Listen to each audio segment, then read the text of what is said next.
இப்போது இயேசு கிறிஸ்து யாரிடம் இதை சொல்லுகிறார்? தம்மை எதிர்ப்போரிடம் இந்த காரியத்தை சொல்லுகிறார்.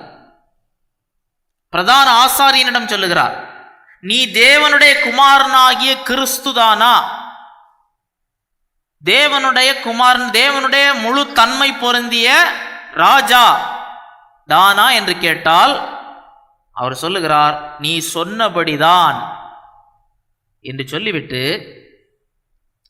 இயேசு இந்த வார்த்தையை சொல்லும்போது ஒரு கைதியாக இருக்கிறார்.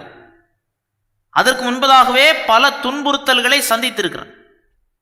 ஆனால் இயேசு சொல்லுகிறார், நீ சொல்லுவது உண்மைதான், நீங்கள் ஒன்றை காண்பீர்கள், மனுஷகுமாரன் சர்வ வல்லவருடைய வலது பாரிசத்தில் வீற்றிருப்பதையும் வானத்தின் மேகங்கள் மேல் வருவதையும் காண்பீர்கள். சர்வ வல்லவருடைய வலது பாரிசத்தில் வீற்றிருப்பதையும்.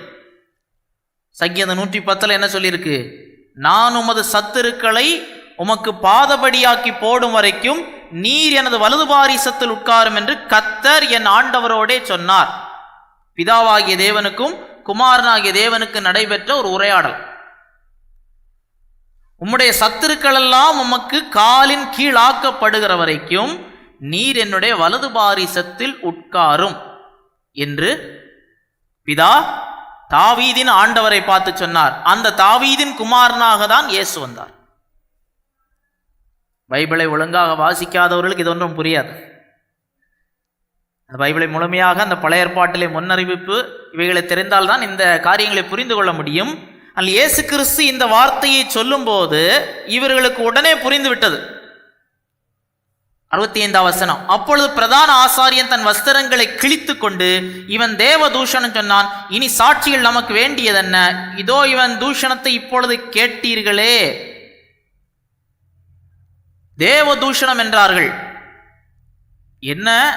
அவர்களுக்கு தெரிகிறது, இவர் தன்னை கடவுளுக்கு சமமாக்குகிறார். அதை தேவதூஷணம் சொன்னார்கள். எது தேவதூஷணம்?